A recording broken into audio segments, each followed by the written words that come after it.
Dom Miguel era filho de Dom João VI e de Dona Carlota Joaquina. Nasceu em Queluz em 26 de outubro de 1802 e faleceu em Brombach, na Alemanha, em 14 de novembro de 1866. Subiu ao trono de Portugal em 1828. Chamaram-lhe o Rei Absoluto. Foi o último Rei Absoluto da história de Portugal. Foi vencido numa guerra civil e, no entanto, foi amado intensamente pelo povo português, porque era ele quem retratava a maneira de estar no mundo desse mesmo povo, as grandes verdades em que o povo acreditava: a pátria, o trono, o altar e, sobretudo, a ligação íntima do Rei Pai com o seu povo. Dom Miguel foi um monarca que primou pelo patriotismo e pela honestidade. E poucos monarcas terão sido tão mal rodeados como ele foi. Morreu exilado, mas morreu 100% português, amando a sua pátria e fazer com que a sua família amasse, respeitasse e conhecesse a pátria portuguesa e a sua história.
Quando chegou a altura de Dom Miguel jurar fidelidade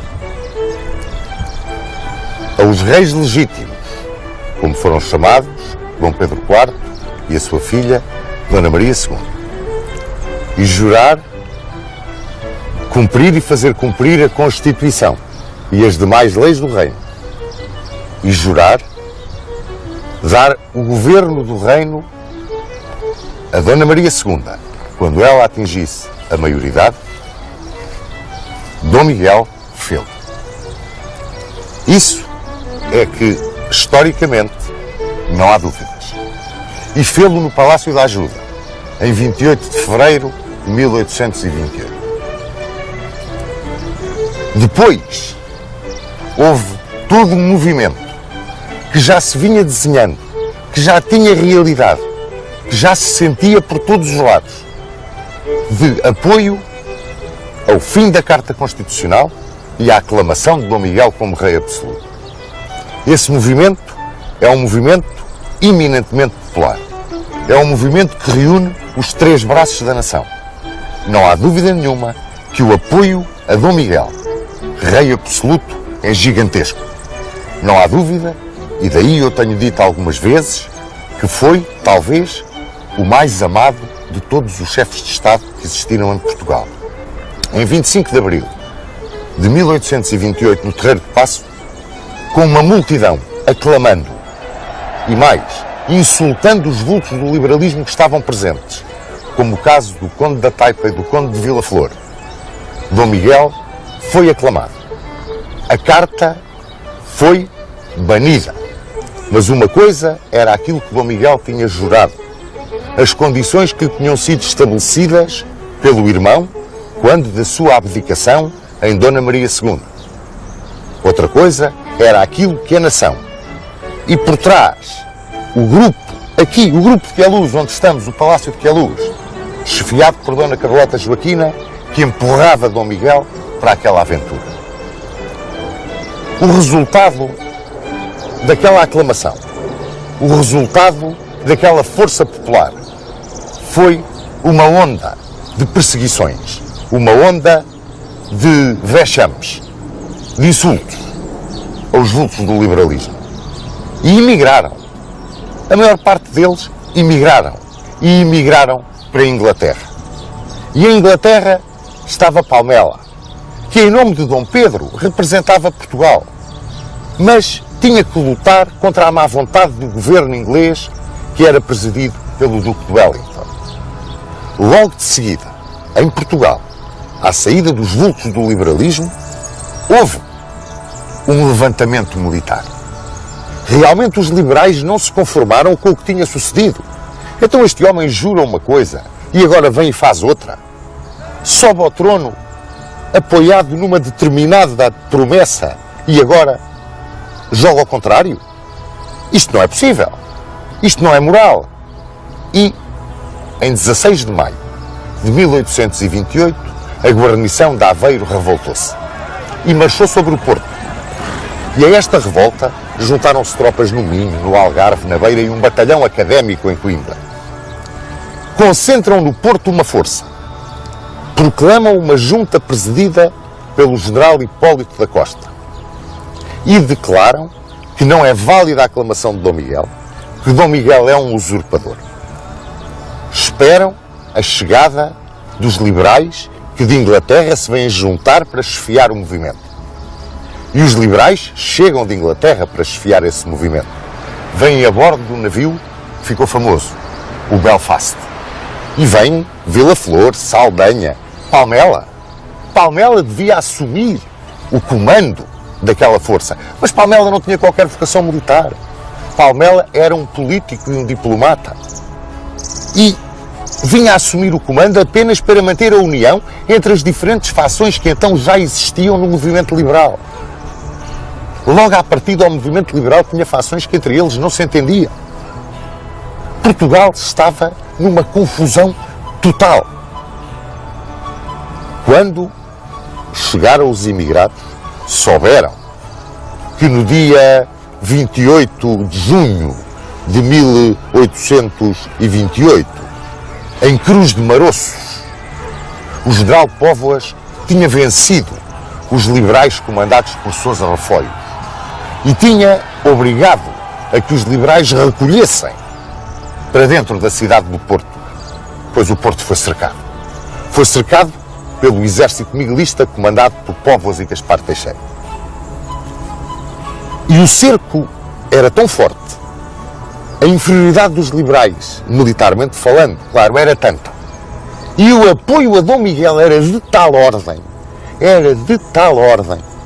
que os liberais resolveram regressar à Inglaterra a bordo do Belfast, daí ficar este movimento conhecido com o nome da Belfastada, enquanto que muitas tropas, comandadas por Bernardo de Sá Nogueira, conseguiam sair do Porto, internar-se na Galiza, chegar a Lóbios na Galiza e ali foram internados, desarmados e os que quiseram embarcados para a Inglaterra. Em julho de 1828, o general Póvoas entrou no Porto. A repressão miguelista foi tremenda, foi diabólica. É verdade. E isto sabia-se nas cortes europeias. E as cortes europeias não concordavam com tal estado de coisas. Ao ponto de quando Palmela veio no Belfast, uma das missões que trazia e que era um toque de confiança dos ingleses era evitar violências na sequência de uma possível vitória. Como trazia também a possível regência, digamos, da princesa do Brasil, Dona Maria Benedita, que já tinha muita idade. Enquanto que os liberais tinham imigrado chegavam à Inglaterra, não eram bem recebidos, porque não foram bem recebidos. Os regimentos foram internados nos barracões de Plymouth. Passavam miséria. Palmela não tinha dinheiro. Do Brasil, pouco dinheiro chegava. E chegou a haver quase uma revolta dos homens que estavam internados em Inglaterra, nos barracões de Plymouth. Mas se isto sucedia aos liberais que estavam em Inglaterra, aqui, em Portugal, meu Deus, a Belfastada originou uma explosão de perseguições. Dom Miguel era aclamado rei absoluto no Palácio da Ajuda em 30 de junho de 1828. Portugal tinha um rei absoluto, nem carta nem Constituição. Os três Estados, reunidos em cortes, os três braços da nação, aclamavam Dom Miguel. Dom Miguel era querido, era amado, essa é a verdade. Podemos dizer que a legitimidade do apoio de uma nação inteira, com feridas abertas pelas invasões francesas, praticamente instrumentalizada por uma igreja, que via a maçonaria ligada ao liberalismo. Tudo isto conduziu a essa situação verdadeiramente dramática. Houve prisões indiscriminadas, julgamentos sumários, condenações à morte por todos os lados. Só foram enforcados 12. E só foram enforcados 12 liberais porque os outros fugiram. Os liberais estavam de rastros. Não tinham qualquer esperança. Até que uma luz apareceu ao fundo do túnel. Essa luz começou por se acender na Madeira, onde o brigadeiro Travassos Valdez, o futuro conde de Bonfim, aclamou Dona Maria II. E nos Açores, que lhe seguiu o exemplo, na Ilha Terceira, onde Teotónio Bruges Dávila e Caçador Sim, dominando o governador da ilha, Albuquerque de Tovar, proclamaram igualmente Dona Maria II. Mas estas duas proclamações originaram outra catástrofe. Mais prisões, mais torturas, mais perseguições, mais saques em Portugal. E é claro, os governos europeus, muito embora com simpatia pela causa absoluta, sempre sem reconhecerem a causa absoluta em Portugal. Caminhávamos para um confronto que era inevitável, que era completamente inevitável. E se a alegria dos liberais tinha sido o ver da luz ao fundo do túnel, empalideceu um pouco quando o coronel Azevedo Lemos retomou a Madeira para a causa absoluta, que naquele momento, com o rei aclamado pela vontade da nação, era a causa da legalidade. Ficava a Terceira, bastião inamovível, indestrutível do liberalismo no centro do Atlântico.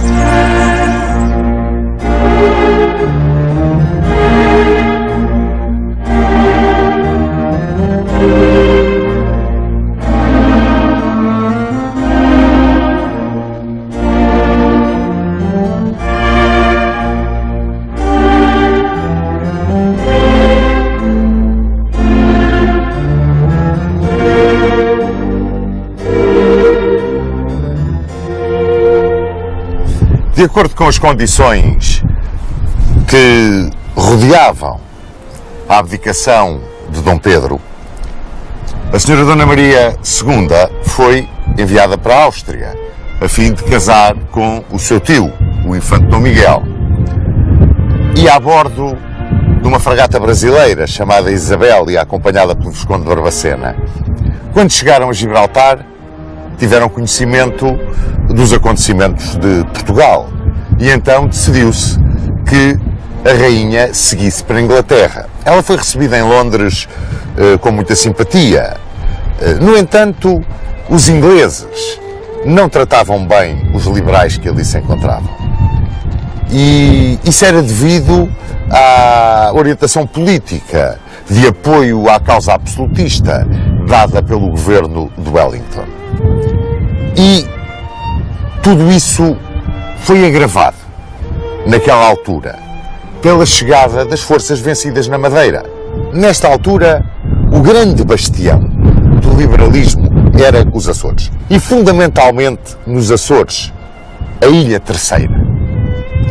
Aqui estava o brigadeiro Diocleciano Leão Cabreira.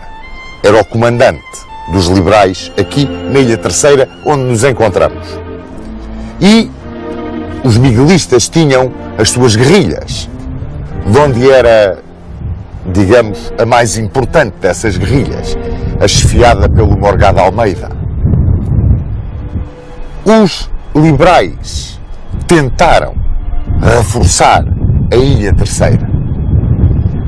A primeira tentativa foi feita por Sá da Bandeira. Sá da Bandeira teve que se esconder num navio, o navio seguiu para São Miguel, e se não fosse o cônsul inglês em São Miguel, pois Sá da Bandeira teria sido entregue aos miguelistas, e era o fim dele. Por sorte, não foi entregue e mandaram-no de regresso à Inglaterra. Como de regresso à Inglaterra foi a força comandada por Saldanha. Aí já era uma força importante, que quis desembarcar aqui na Terceira, na Vila da Praia. Não o conseguiu fazer. A Marinha Inglesa, comandada pelo Comodoro Walpole, não os deixou desembarcar. Metralhou os navios e eles tiveram que regressar a Plymouth. Caía um grande desânimo sobre a causa liberal. Inclusivamente, o Visconde de Barbacena chegou a pensar em ir com a rainha de volta para o Brasil. Palmela também quis mandar de volta para o Brasil tropas que estavam na Inglaterra. E isso levantou inúmeros protestos. Havia necessidade de marcar uma posição. Havia necessidade realmente de cimentar uma posição aqui na Ilha Terceira. Nomeou-se para capitão-mor da ilha o Conde de Vila Flor. E o Conde de Vila Flor estava acompanhado por uma pleiade de ilustres oficiais. Luís Mozinho de Albuquerque, Dom Carlos de Mascarenhas, Moura Coutinho. Vinham com ele também Manuel de Menezes. Todos esses homens, e Domingos de Melbrenner, eram uma pleiade, eram a nata da oficialidade portuguesa que estava com a causa liberal. Conseguiram desembarcar na Ilha Terceira. Conseguiram desembarcar na Ilha Terceira aproveitando um acontecimento.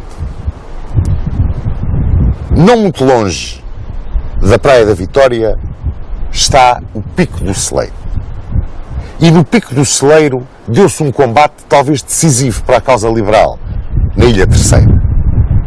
O combate entre as tropas comandadas por Silva Torres, as tropas liberais, e as guerrilhas miguelistas do Morgado Almeida.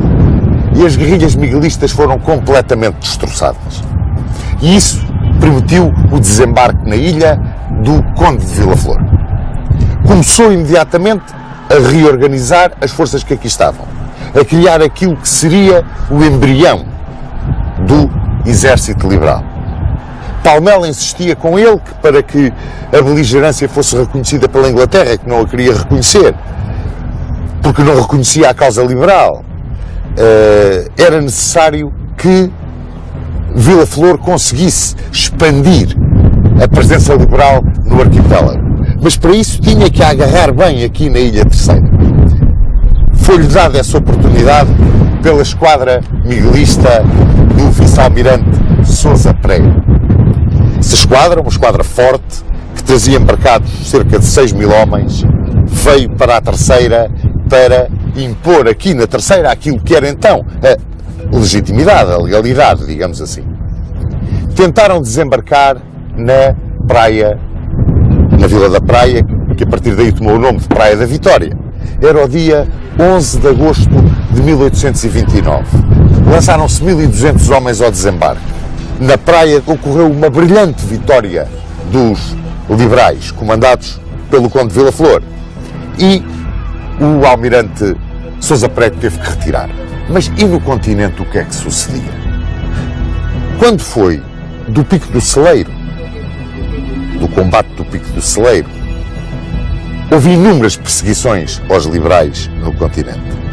Mas quando foi da Praia da Vitória do Conde de Vila Flor sobre a esquadra miguelista, aí, meus amigos, foi uma explosão de perseguições.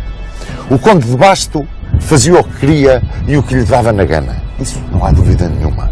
E tinha os seus sequazes, o Sevedem Toureiro, o veríssimo chefe da polícia, o Sota Leonardo, o Verde, que era ferrageiro. O que eles fizeram foi uma vergonha. Agressões, perseguições, atulharam os cárceres. São Julião da Barra, onde imperava o brigadeiro Teles Jordão, tinha um filho que era um gaiatola, que fazia o que queria. Humilhavam os presos, agrediam-os, punham-lhes excrementos na comida.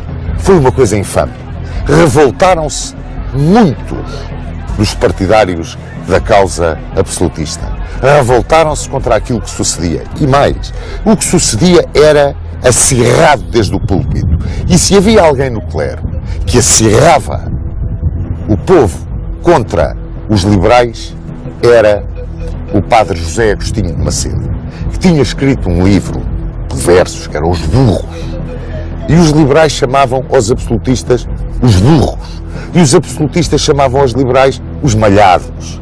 E isto porque, em 9 de novembro de 1828, indo para Caxias, numa carruagem puxada por umas mulas malhadas, Dom Miguel teve um grave acidente e partiu uma perna. E então, porque as mulas eram malhadas que tinham causado esse acidente, as mulas foram supliciadas. Era a loucura, era o desvario perfeitamente lançado no meio do povo. Na realidade, Dom Miguel não tinha mão naquela vaga de ódio que existia no continente contra os liberais. E foi uma das razões porque a opinião pública começou a mudar. Mas a culpa, e mais uma vez insisto, foi indubitavelmente do Conde de Basto e dos seus sequazes. E do brigadeiro Teles Jordão, são os principais responsáveis da mudança na opinião de um povo que amava, como mais uma vez digo, o rei.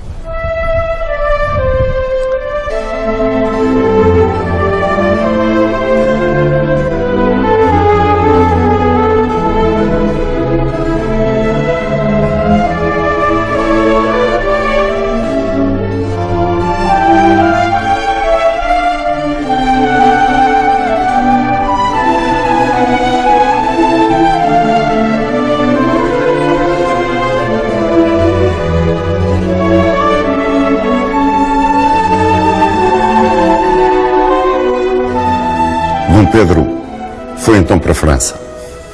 E foi para a França porque, depois de 1830, da Revolução que derrubou Carlos X, os liberais tomaram o poder. Era rei Luís Filipe. E chegou-se a pensar no casamento de Dona Maria II com um filho de Luís Filipe. Ali, Dom Pedro sentia que podia ter apoio. Mas começaram a surgir algumas dissidências dentro da causa liberal. Havia várias tendências dentro da causa. E dissidências que fundamentalmente eram marcadas pelo general Saldanha. O general Saldanha, que era um iberista, inclusivamente corria a notícia, digamos assim, de que ele teria preparado uma união ibérica com o general Mina, o general Esposa e Mina. Ora, isto tinha levado que Fernando VII, rei de Espanha, tivesse ameaçado enviar 30 mil homens para a fronteira em apoio de Dom Miguel, no caso do general Saldanha entrar em Portugal com Dom Pedro. Decidiram assim que, no caso de virem desembarcar a Portugal, Saldanha ficaria em Paris. Em 21 de agosto de 1831, o Regimento de Infantaria 4 revoltou-se em Lisboa e foi para o Rossio aclamar a Rainha e a Carta Constitucional. Foi cercado, foi vencido, rendeu-se e foi tomado como um exemplo pela crueldade com que foi punido. dia 24 de setembro de 1831, o regimento formou e foi quintado. Isto é, contavam até 5 homens, tiravam um e fuzilavam. E mais 5, outro, e fuzilavam. E assim fuzilaram 150 praças. Preparavam-se, portanto, os 2 partidos para o duelo decisivo, o duelo final. Os miguelistas pediram um empréstimo, afirma o Terraquém Jus, 40 milhões de francos. Os liberais tiveram um empréstimo, 9.000 contos, se não me engano, a 5% de um liberal espanhol, Mendizábal. E com esse dinheiro começaram a regimentar mercenários. E foram buscá-los à vadiagem da França, da Inglaterra, mas também a muitos idealistas, a antigos soldados do exército napoleónico, a homens que se tinham batido no exército inglês. Era uma força muito heterogénea, indisciplinada, de entrada causando imensos problemas a oficiais ingleses que a enquadraram inicialmente. Também se criou um arremedo de esquadra, um arremedo, meia dúzia de navios, e arranjou-se um inglês para comandar aquele arremedo de esquadra, George Rose Sertorius, a quem deram o pomposo título de almirante. Estava, portanto, tudo pronto para se fazer o embarque para a grande aventura que, sabiam eles melhor do que ninguém, iria terminar no campo de batalha. E é curioso que nem os liberais mais arraigados, mais fanáticos, podiam esquecer que por alguma coisa se tinha que levantar um exército mercenário. Por alguma coisa se tinha que contar com tropas estrangeiras, quando se vinha como libertador para Portugal. Quando a força estava pronta para sair, decidiu-se que Saldanha ficava. Rumavam então os liberais para a grande aventura, mas talvez que o mais hábil de todos os seus generais, João Carlos Saldanha de Oliveira Dalmo, ficava em França.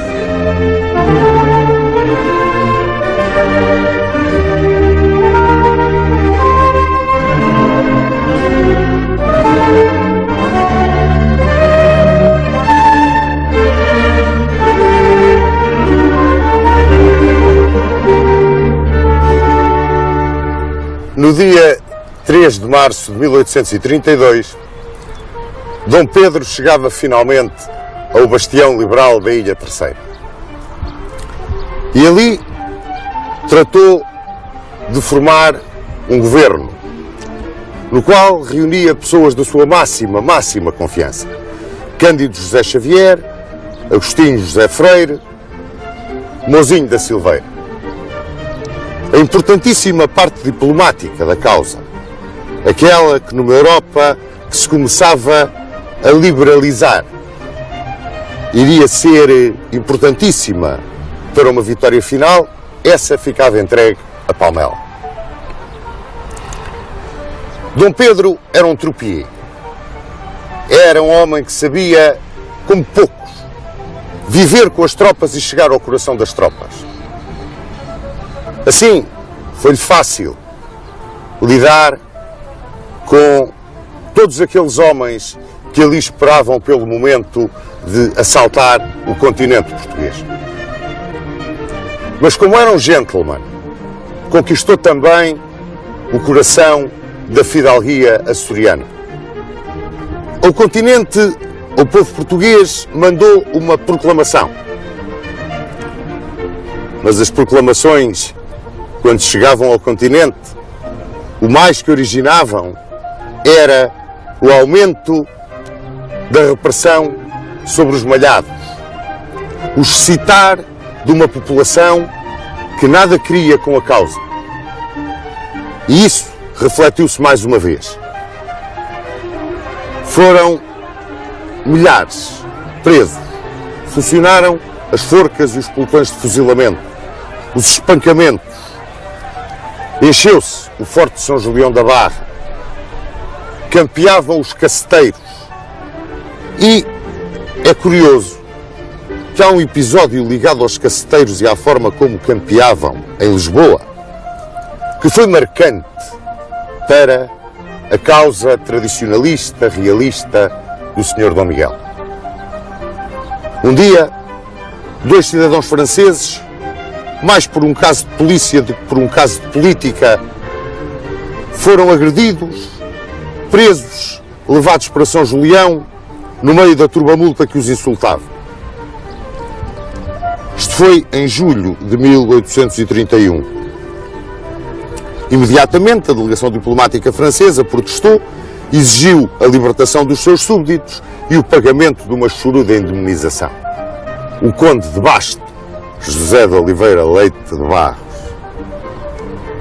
opôs-se a que se indemnizasse e libertasse os cidadãos franceses. E opôs-se tenazmente, na sua cegueira, na sua louca perseguição a tudo quanto lhe cheirasse, como ele dizia, jacobino, pedreiro livre, maçom. Nisso era apoiado por uma malta de caceteiros que o adorava.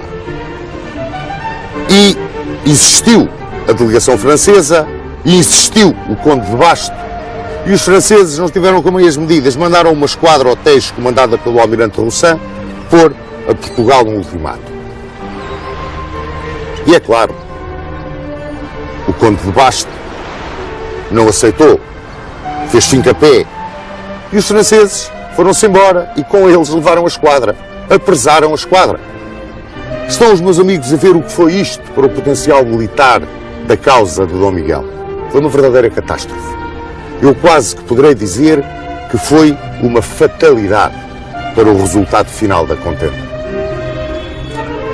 E esse resultado final deve-o o Sr. Dom Miguel inteirinho ao conde de Basto.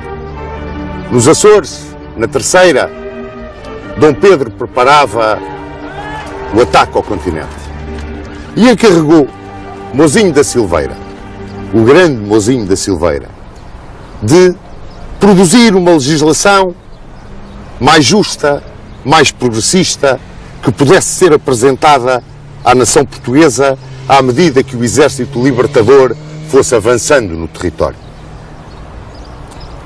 Mozinho da Silveira produziu a primeira verdadeira legislação revolucionária da história do liberalismo, da história da democracia portuguesa.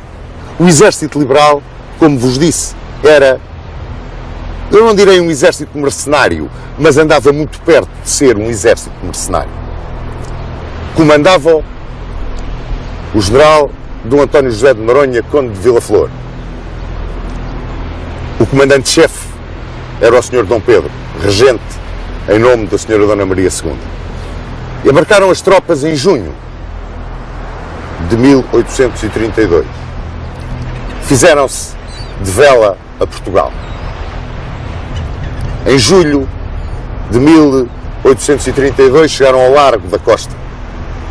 Eles eram esperados pelas forças miguelistas em força, as forças realistas, na região de Lisboa.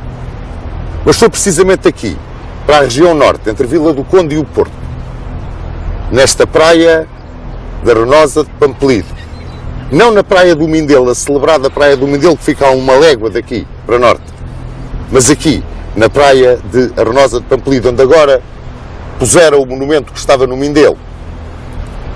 Aqui se aproximaram, um reconhecimento feito por Sartórios e Mozinho de Albuquerque, e aqui, no dia 8 de julho de 1832, quando a bandeira azul e branca subiu no Rainha de Portugal, saudada por uma salva de 21 tiros, vieram à terra da corveta Conde de Vila Flor as primeiras forças liberais.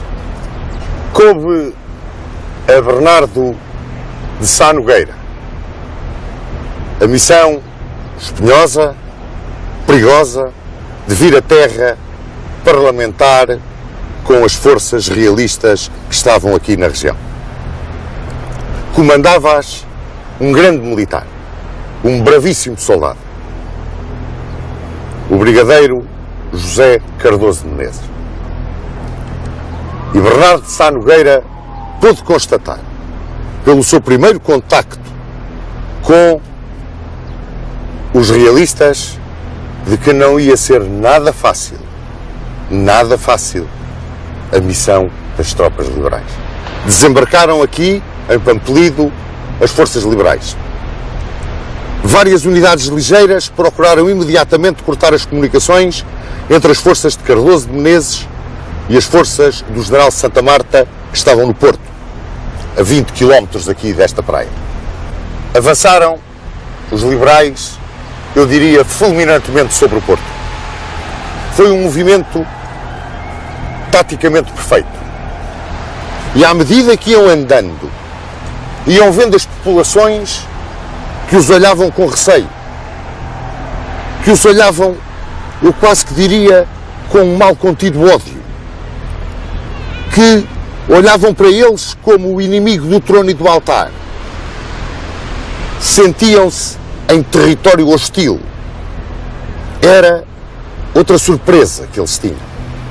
Entraram no Porto e aí a história é escrita pelos vencedores, meus amigos.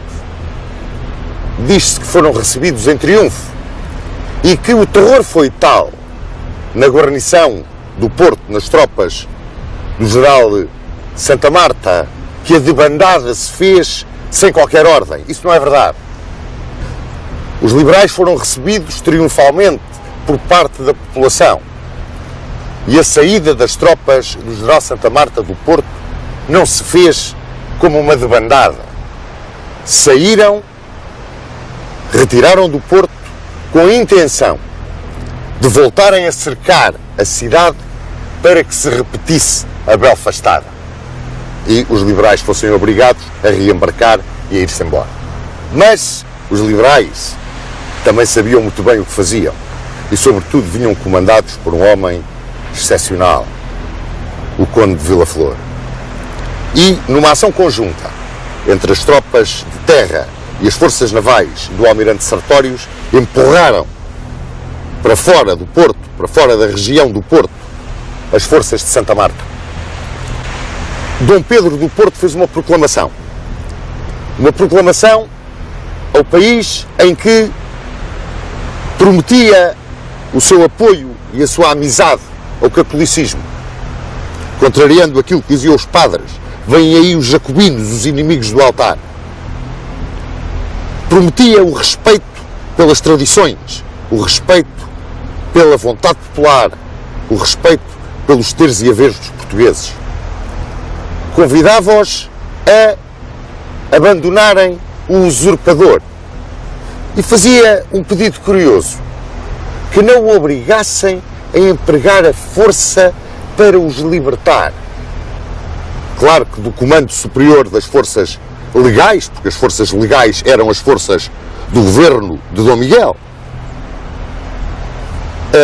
veio a ordem para o general Santa Marta avançar sobre o Porto e cercar o Porto. Ao mesmo tempo, saíam do Porto forças liberais, direitas a Penafiel, para ali aclamarem a senhora Dona Maria II. E em Penafiel dá-se a primeira ação digna desse nome, ação militar digna desse nome, da guerra de 1832-1834. O cerco do Porto ia apertando. As forças miguelistas chegavam para completar as obras de cerco. E o Conde de Vila Flor tentou uma saída em força para prejudicar, para impedir essas obras de cerco. E travou com o general Póvoas a Batalha de Soto Redondo. E essa Batalha de Soto Redondo foi uma das grandes vitórias dos absolutistas, chamados miguelistas, durante a Guerra Civil. E o Conde de Vila Flor foi obrigado a recolher ao Porto com as suas forças destroçadas. E isso não agradou nada ao Sr. Dom Pedro. Assumia o comando-chefe no terreno das forças miguelistas o Visconde de Peso da Régua. Estávamos em setembro de 1832. Ele assumiu o comando das forças em agosto e em setembro de 1832, logo na primeira semana, começaram bombardeamentos de uma grande intensidade sobre a cidade do Porto, sobretudo na zona da Barra, na zona do Castelo da Foz, porque, entretanto, Palmela fazia chegar homens, cavalos, abastecimentos para reforçar a defesa das forças liberais. Mas não vinha dinheiro. E como não vinha dinheiro, não se podia pagar a esquadra. E nós não nos podemos esquecer que a esquadra era praticamente toda mercenária. E este era um problema gravíssimo que se levantava ao comando liberal. No dia 8 de setembro de 1832, dá-se um episódio extraordinariamente marcante no cerco do Porto. Defendia Vila Nova de Gaia, no alto da bandeira, Bernardo de Sá Nogueira. E num combate violentíssimo. O comportamento dele foi de um heroísmo de romance. Gravemente ferido, tiveram que lhe amputar o braço, o que ficou uma imagem de marca de Dom Bernardo de Sá Nogueira, o fundador da Academia Militar, da Escola do Exército. E a sua defesa de Vila Nova de Gaia é histórica pelo heroísmo, pela abnegação, pela forma como meia dúzia de homens comandados por ele resistiram naquele Alto da Bandeira que hoje é um bairro. O Alto da Bandeira é um bairro, a Vila Nova de Gaia. No dia de São Miguel, 29 de setembro de 1832, decidiu o Visconde de Peso da Régua lançar um assalto em força às defesas do Porto. E esse assalto foi repelido. Começavam também os miguelistas a pensar que o Porto era inacessível. E a tal ponto chegou isso que Dom Miguel decidiu, no princípio de outubro, 16 de outubro, vir em pessoa comandar o cerco do Porto. E trazia como chefe das operações de cerco o general Visconde de Santa Marta. Bom, os liberais procuravam também um comandante que substituísse o Conde de Vila Flor, porque depois de Soto Redondo, Dom Pedro tinha perdido a confiança no Conde de Vila Flor. E então mandaram vir de França o general Solignac para comandar as forças liberais no Porto. Este general Solignac tinha estado em Portugal durante a primeira invasão francesa. E, meus amigos, para ver quem era o general Solignac, basta dizer-vos que em Leiria, talvez a sua grande ação militar foi uma carga de cavalaria que fez contra um sírio. Um sírio é uma procissão. E apanhou as bandeiras do sírio, as terríveis bandeiras do sírio, da resistência portuguesa, era o pendão da freguesia e as opas dos fiéis e dos irmãos, e foi apresentar aquilo como troféus de vitória ao general Junot. Podem ver aqui a envergadura deste Solignac, que Napoleão demitiu, depois a restauração recuperou Solignac e acabou Solignac por vir comandar as forças aqui ao Porto. Pois bem, a primeira sortida que fez foi uma desgraça. Os liberais foram repelidos, perderam muita gente, mortos, feridos, era um gasto tremendo de munições. Solignac não sabia muito bem o que fazia, queixava-se, dizia que Dom Pedro não percebia nada de guerra. Dom Pedro começou a ver que Solignac era um incompetente, porque o era. E a verdade é que Solignac, meio demitido, meio por vontade própria, foi-se embora. E a causa liberal parecia caminhar para, já não direi uma segunda Belfastada, porque o cerco era de tal forma apertado ao Porto, os bombardeamentos eram de tal forma intensos, o isolamento era tal, e a desproporção de forças tal, que era já muito difícil conseguir romper por qualquer lado para, como fizeram na Belfastada, retirar sobre a Galiza por terra e por mar para fora de Portugal. Nessa altura, chegou de França João Carlos de Saldanha de Oliveira Daun, que estava, como também se lembram com certeza, de más relações com o Sr. Dom Pedro, mas chegou para comandar e, meu Deus, comandou.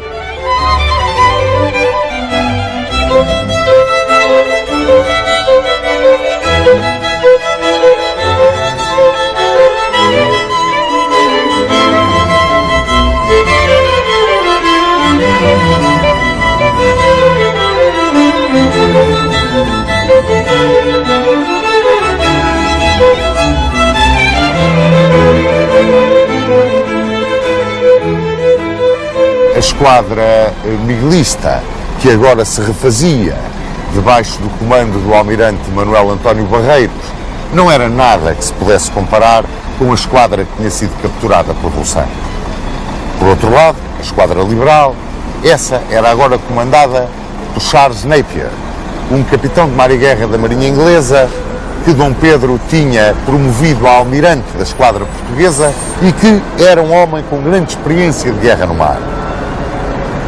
Aproveitou esta circunstância Saldanha para jogar a sua cartada, uma cartada decisiva, numa operação estratégica de diversão de esforço, digamos assim. Então, entregou-se o comando dessa operação ao Conde de Vila Flor, que era agora já Duque da Terceira. Consistia essa operação em embarcar 5.000 homens na esquadra, vir ao longo da costa à costa algarvia e desembarcar esses 5.000 homens na costa algarvia e fazer, por assim dizer, um ataque, uma ofensiva estratégica em frentes invertidas sobre Lisboa. E assim sucedeu. No dia 21 de junho de 1833, 5.000 homens comandados pelo Duque da Terceira desembarcavam em Cacela e avançavam a marchas forçadas sobre Faro e Lagos. É curioso, a população algarvia fugia diante das tropas liberais. Não havia qualquer entendimento entre os liberais e a população. E isso já se tinha notado, como bem se lembram, quando do desembarque na praia de Pampelino. A esquadra miguelista acorreu para ver se podia parar aquela entrada em força dos liberais pelo Algarve. E no dia 5 de julho de 1833, as duas esquadras enfrentaram-se ao largo do Cabo de São Vicente. Foi uma vitória estrondosa do almirante Napier. O Duque da Terceira, apoiado na esquadra, avançou direito a Setúbal. Opunha-se no Alentejo o Visconde de Molelos. Mas o Visconde de Molelos não sabia qual ia ser a direção tomada pelo Duque da Terceira. Tanto poderia caminhar na direção de Beja e Évora, como caminhar encostado à costa. E ao Visconde de Molelos ele precisava de forças com que se juntar para parar aquela ofensiva sobre a capital. Essas forças foram-lhe dadas pelo Duque de Cadaval, debaixo do comando do brigadeiro Telo Jordão, o sinistro carcereiro do Forte de São João da Barra. 3.000 homens do comando de Telo Jordão passaram o Tejo para o lado de Cacilhas e da Cova da Piedade para se juntarem com as tropas do Visconde de Molelos. Essa junção não se chegou a fazer. Em velocidade, o Duque da Terceira apareceu-lhe em Cacilhas e a derrota de Telo Jordão foi total. Telo Jordão quis escapar para Lisboa, foi morto à sabrada na Praça de Cacilhas.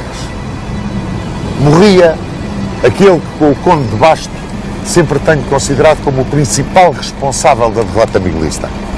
Foi ele, com as suas crueldades, a forma como tratou os presos em São Julião da Barra, a sua mediocridade militar, um dos grandes responsáveis pelo virar de muitas opiniões contra o miguelismo.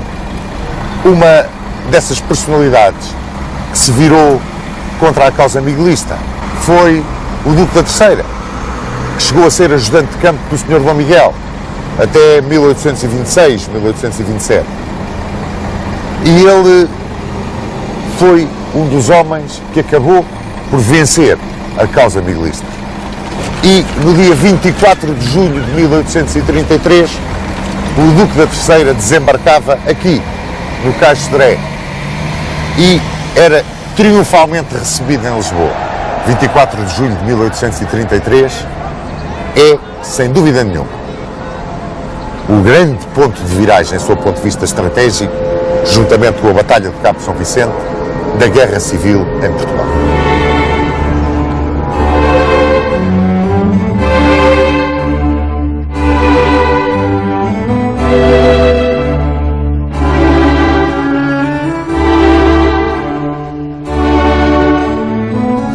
Quando as notícias do desembarque do Duque da Terceira em Lisboa, em 24 de julho de 1833, chegaram a Estremoz, sucedeu ali um dos mais terríveis massacres de prisioneiros políticos de toda a Guerra Civil.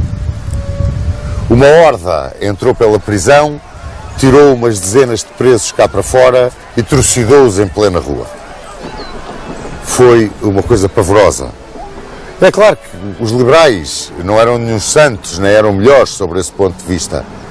Em Lisboa, já ocupada pelo Duque da Terceira, ficou famoso um bando de caceteiros fiado por um energúmeno a quem chamava o Alfaiate Coxo, que causou inúmeras vítimas, perseguiu inúmeras pessoas, fez toda a casta de desmandos que podia fazer. Sob o ponto de vista militar, a guerra estava praticamente decidida, se é que não estava completamente decidida. Os miguelistas, com Lisboa ocupada pelas forças liberais, vencidos diante do Porto, depois não conseguiram romper as linhas de Lisboa e foram vencidos também diante das linhas de Lisboa, tinham, por assim dizer, os dias contados. Além disso, internacionalmente estavam isolados. As batalhas de Almoster e a Ceiceira não foram mais do que o corolário de tudo quanto já se tinha desenhado depois do desembarque do Duque da Terceira em Lisboa e da queda do cerco do Porto. Estamos numa das três frentes da Batalha de Almoster, que se travou no dia 18 de fevereiro de 1834, entre o exército liberal comandado pelo Duque de Saldanha e o exército absolutista comandado pelo general Azevedo Lemos e pelo brigadeiro Rebocho. A Batalha de Almoster vem na sequência da ruptura, precisamente, das forças miguelistas que cercavam Lisboa. O Duque de Saldanha atacou-os em Odivelas e rompeu o cerco. E os miguelistas levantaram o cerco e foram perseguidos. Claro, o Duque de Saldanha perseguiu-os e montou o seu quartel-general no Cartacho. Daí dirigiu-se a Leiria, depois à Seca e veio aqui, para a linha de alturas de Almoster, bloquear a tentativa de saída dos miguelistas de Santarém. O combate que aqui se travou, nesta zona, fazendo parte da batalha, foi extraordinariamente sangrento. O combate da Ponte de Almoster foi horroroso. Quando o exército miguelista se aproximou aqui das alturas de Almoster, os liberais abriram um fogo devastador. E então podem ver nesta zona que isto é uma zona plana, dominada por uma linha de alturas e defendida por uma ribeira, a Ribeira de Almoster. Há aqui uma ruína de uma ponte e aqui quiseram passar tropas miguelistas como quiseram passar na ponte chamada de Almoster.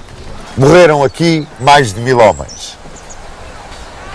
Dizimados pela cólera, com muitos dos seus comandantes mortos, os miguelistas retiraram sobre Santarém. E o Sr. Dom Miguel, adorado pelo povo, levado em triunfo ao trono, tinha a cova da derrota aberta aos pés.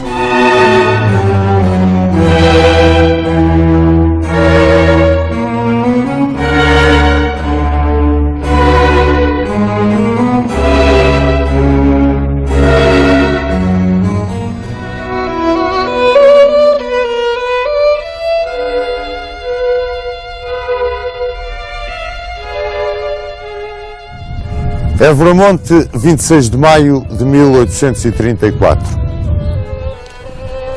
Representando o partido vencedor, o general Saldanha e o general Terceira, representando o partido vencido, o general Azevedo Lemos, encontram-se numa humilde casa, propriedade do administrador do Conselho, Dr. Sarmago, para assinarem a mal chamada Convenção de Évora-Monte, é melhor chamar-se-lhe Concessão de Évora-Monte, que põe fim ao conflito civil que ensanguentou Portugal.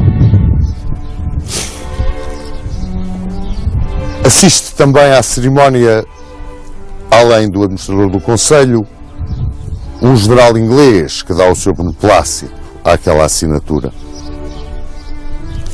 Não muito longe daqui, cerca de Évora, Dom Miguel provavelmente o chefe de Estado mais amado em toda a história do povo português, passa pela última vez revista aos restos do seu exército e deles se despede com um discurso emocionante, de grande saudade e de grande verdade. As condições da chamada Convenção são extremamente humanas. Uma amnistia geral para todas as tropas miguelistas, oficiais, sargentos, praças envolvidos no conflito, restituição dos bens aos miguelistas, muito embora não possam voltar a ocupar os seus cargos políticos, civis ou religiosos. Os militares têm que entregar as armas, mas podem regressar em paz às suas terras. Os oficiais manterão os seus postos. Quanto ao Sr. Dom Miguel, é-lhe atribuída uma pensão anual de 60 contos, garantida a saída do país e a ida para o exílio num navio de uma das potências à sua escolha,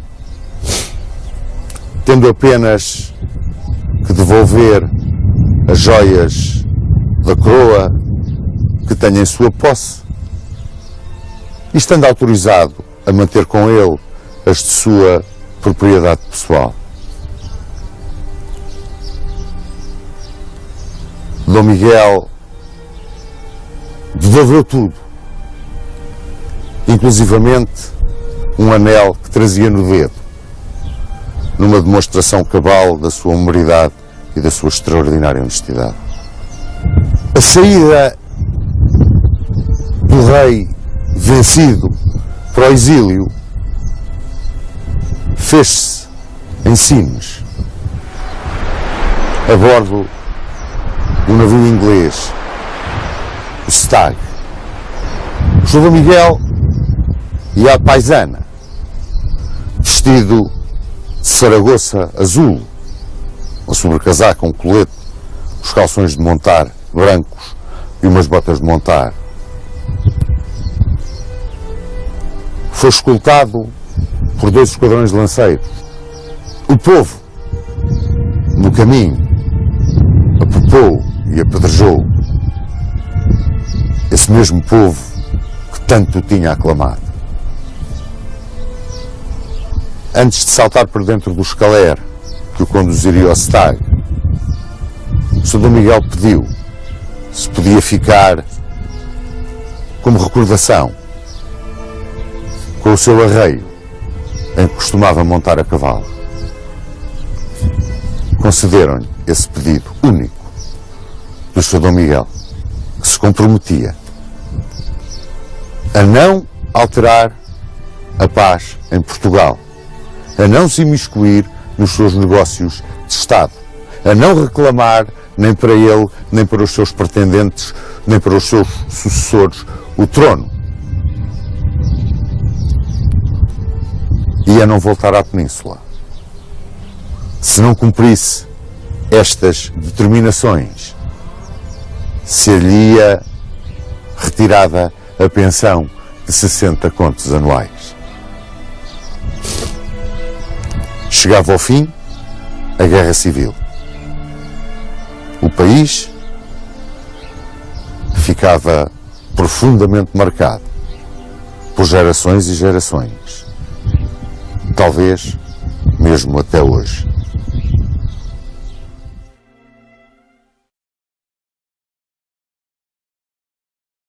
Este reinado que nós acabamos de analisar é um reinado que toca muito de perto o Sr. Dom Duarte,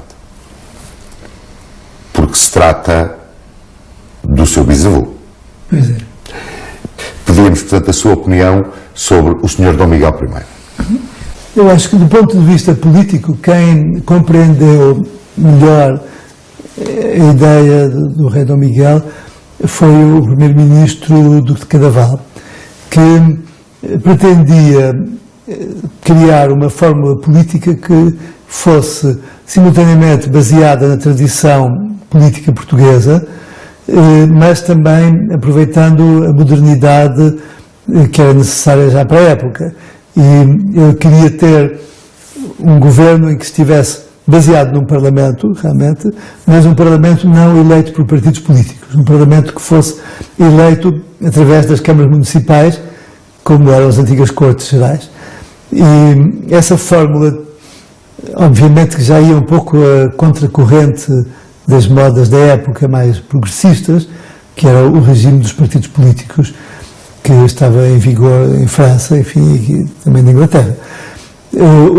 Por outro lado, é preciso lembrar que nessa época, grande parte dos grandes reinos europeus não tinham um regime parlamentar. Não é?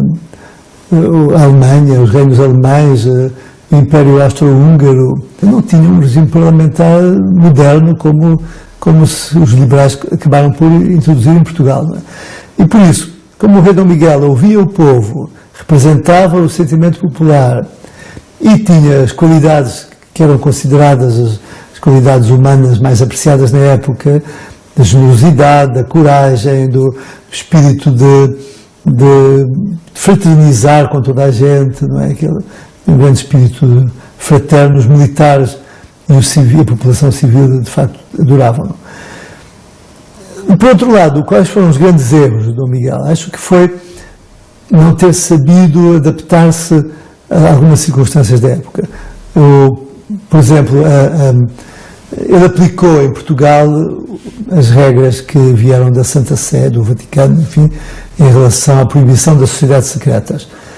O seu primo do Brasil, do Dom Pedro II, sobrinho, aliás, sobrinho do Brasil, quando veio a ordem de extinção das sociedades secretas, disse: aqui no Brasil isto não se aplica. Não admito que se conspire contra o Estado, nada de conspirações, mas, enfim, se as pessoas querem reunir e debater a vida política do país de uma maneira mais ou menos discreta, que o podem fazer. Não? Bom, Dom Miguel, ao tomar essa atitude de hostilizar e de proibir a maçonaria por instruções do Papa, foi alienar contra ele uma grande parte dos militares. E muitos dos generais que o apoiavam e dos políticos que o apoiavam passaram a combatê-lo. E foi isso que levou, em grande parte, a sua derrota militar na Guerra Civil. Por outro lado, de algum modo, também a nível internacional com essa atitude, criou problemas. Não é? Se, ao princípio, ele teve o apoio do governo inglês e do governo francês, depois passou a ter a hostilidade desses governos. E militarmente perdeu porquê?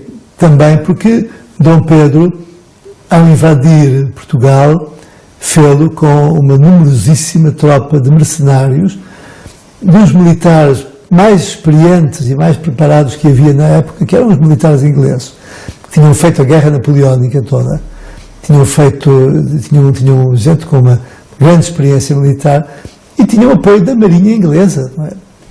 Lembro-se que durante o cerco do Porto, os navios ingleses entravam no Porto e abasteciam a cidade do Porto. E quando o exército português tentou fechar a Foz do Douro, os ingleses disseram: isto é um entrave à liberdade de comércio e nós vamos invadir Portugal por causa do entrave à liberdade de comércio. Portanto, a Inglaterra, na altura, tinha em relação a Portugal a força que tem hoje os Estados Unidos, não é? E não era muito difícil ganhar uma guerra contra a Inglaterra nessa época, não é? O Sr. Dom Miguel, no exílio, foi um exemplo de português, de chefe de família.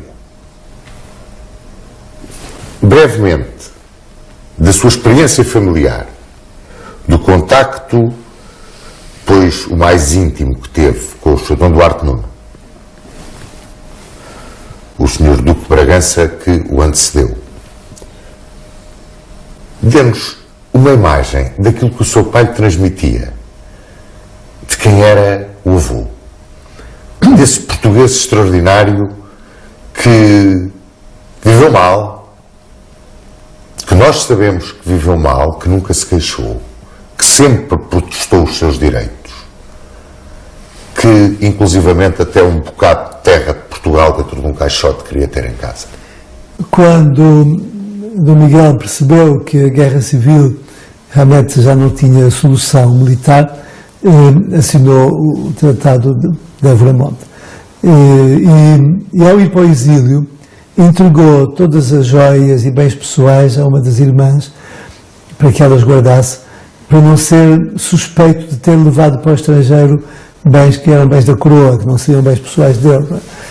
E ainda distribuiu o resto do dinheiro que tinha por militares mais necessitados para poderem sobreviver, enfim.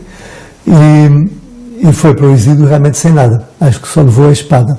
E, por outro lado, foi então recebido pelo Papa e hospedou-se no Vaticano.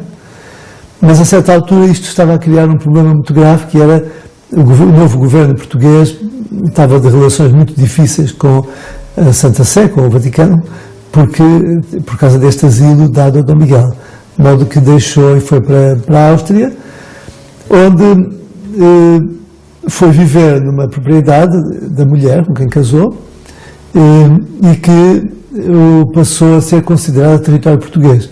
O governo austríaco considerava território português a propriedade na Áustria onde Dom Miguel e a mulher e os filhos, enfim, viveram e nasceram os filhos.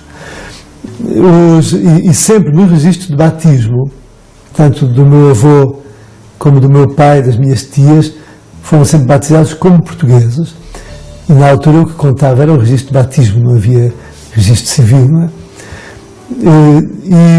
E em casa sempre se falou em português, tanto o meu pai como o meu avô, sempre a língua que se falava em casa era português, e sempre se cultivou, de facto, este espírito de que nós somos portugueses no exílio e que havemos de regressar a Portugal um dia, logo que seja possível.